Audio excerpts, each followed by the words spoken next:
오늘의 큐티 말씀은 호세아 1장 1절부터 11절입니다. 제목 호세아를 통한 이스라엘의 심판과 회복. 먼저 앞뒤 문맥을 살펴보겠습니다. 호세아는 북이스라엘 북왕국 출신 선지자입니다. 솔로몬 이후 남북이 갈라져 분열 왕국 때에 여로보암 2세 북왕국 13대 왕이 통치하던 후반부터 북왕국 수도 사마리아가 아수르에 포위되기 직전까지 활동하는 것으로 보고 있습니다. 참고로 북이스라엘의 멸망은 BC 722년입니다. 실제로 북왕국 여로보암 2세 때 가장 번성하였습니다. 그러나 이러한 번영은 사치와 향락으로 이어지고 결국 빈부의 격차가 커지면서 양극화가 뚜렷하게 나타납니다. 원래 목축업을 하던 이스라엘 백성들이 가나안 땅에 정착하면서 농사를 짓게 되고 그러다 보니 날씨를 주관하시는 여호와 하나님은 잊어버리고 가나안 땅 사람들이 비를 내려준다는 바알을 숭배하는 일까지 일어났습니다. 바알 종교는 풍요를 기원하는데 그래서 호세아 4장 1절에서 여호와는 제사나 번제보다는 하나님을 아는 지식을 원한다고 말씀하십니다. 호세아는 결혼이라는 제도를 통해서 이스라엘을 심판하시며 또한 회복을 하시는데 바알과 음란한 이스라엘을 호세아의 아내 고멜과 대조시키며 이스라엘을 향한 심판을 경고하시지만 근본적인 내용은 회복을 말하고 있습니다. 호세아라는 이름은 그가 건지시다 라는 뜻입니다. 여기에서 여로보암 2세에 대해서 알아보겠습니다. 열왕기하 14장 23절부터 24절에 유다 왕 요아스의 아들 아마샤 제15년에 이스라엘 왕 요아스의 아들 여로보암이 사마리아에서 왕이 되어 41년간 다스렸으며 여호와 보시기에 악을 행하여 이스라엘에게 범죄하게 한 느밧의 아들 여로보암 1세의 모든 죄에서 떠나지 아니하였다고 평가하고 있습니다. 문단을 나눠보겠습니다. 1절은 도입, 2절부터 9절은 호세아의 결혼, 자녀의 이름, 10절부터 11절은 이스라엘의 회복을 약속하시다. 1절에 보면 시대적인 배경은 분열 왕국 시대입니다. 남유다 13대 왕 히스기야 때에 북이스라엘 13대 왕 여로보암 2세 때에 호세아에게 여호와의 말씀이 임하였습니다. 여기에서 호세아는 여호와께로부터 소명을 받지 않았습니다. 2절에 보면 여호와께서 호세아에게 처음 말씀하신 것은 북이스라엘 백성이나 왕에게 경고의 메시지를 던진 것이 아니라 음란한 여자를 맞이하여 결혼을 하라는 말씀이었습니다. 자식마저 음란한 자식들이라는 표현을 보면서 호세아는 여호와의 명령을 얼마나 따르기 힘들었을까 생각합니다.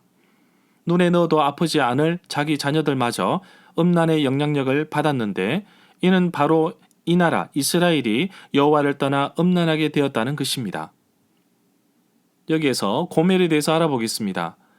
여호와의 예언자가 음란한 아내를 맞이해서 아내를 얻어야 하는데 이 표현은 고멜이 그런 여자라기보다는 그의 삶이 이스라엘의 죄를 상징하는 신전창기를 가리키는 듯 보입니다.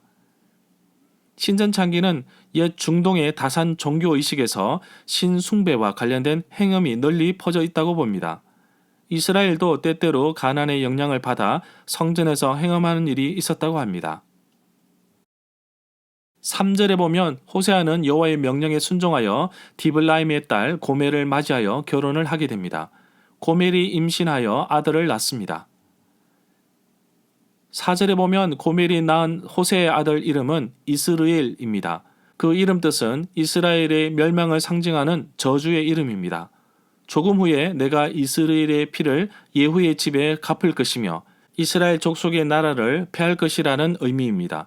음란한 여인인 고멜에게서 낳은 자식들을 향하여 음란한 자식이라고 언급했지만 자녀들의 행동을 뜻하는 것은 아닙니다.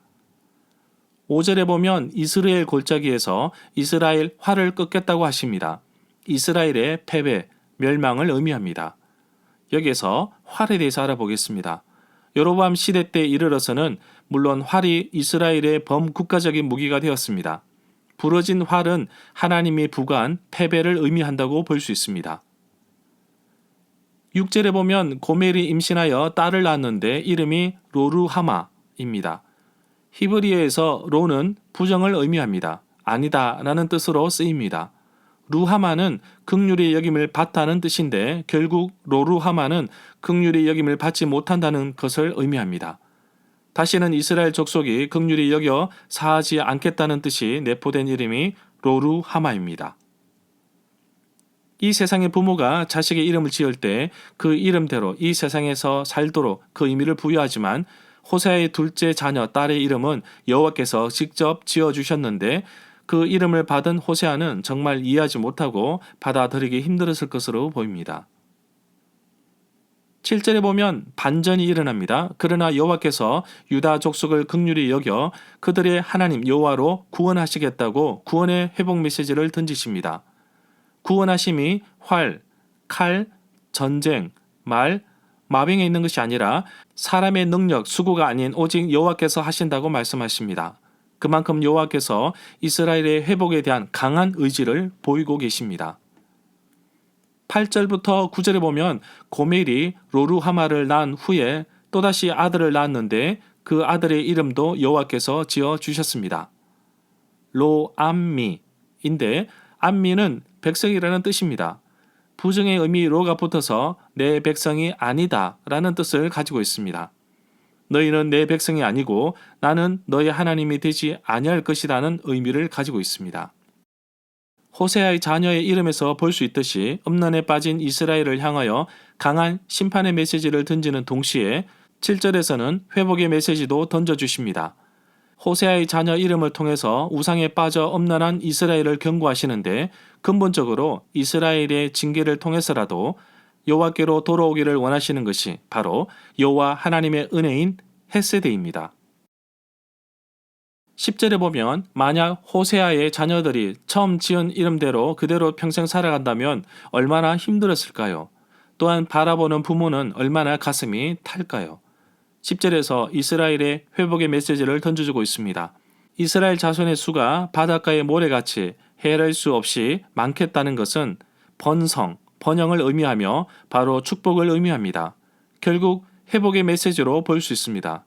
또한 내 백성이 아니다. 로암미 한 그곳에서 이제는 살아계신 하나님의 아들들이라고 하겠다고 회복의 메시지를 주셨습니다.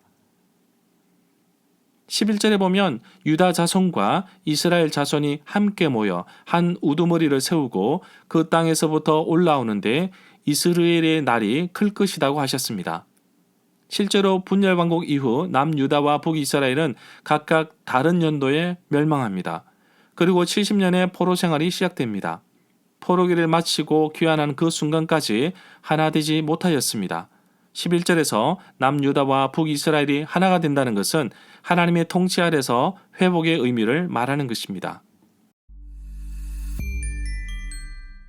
절마다 상세한 설명과 구절 해석, 핵심 내용과 중심 줄거리는 네이버 블로그에 올려져 있습니다. 내게 주시는 교훈입니다. 사람은 자신이 낳은 자식을 잊기도 합니다. 그러나 하나님은 선택하신 백성, 자녀들을 결코 잊지 않으십니다. 심판의 메시지 뒤에 구원의 약속의 말씀이 이어집니다. 호세아의 시대나 오늘날의 시대나 타락한 모습과 음란한 모습은 많이 다르지 않을 것입니다. 하나님은 우리 한 사람을 이 세상에서 거룩하고 정결한 모습을 살기를 바라십니다. 만약 그렇게 살지 않는다면 우리 역시 심판의 자리에 앉을 것입니다. 긍휼을 베풀어 주시는 하나님께 감사드립니다. 그리스도인들은 세상을 향하여 나아가야 하며 세상에서 영향력을 끼치는 자들이 되어야 합니다. 안타까운 것은 오늘날 그리스도인들은 지극히 정상적이지만 무기력하다는 데 있습니다. 음란하고 태폐적이고 죄악으로 얼룩진 이 땅을 향하여 거룩하신 하나님 말씀과 예수 그리스도의 복음을 외칠 줄 아는 진정한 그리스도인으로서 살아가는 하루가 되기를 간절히 소망합니다.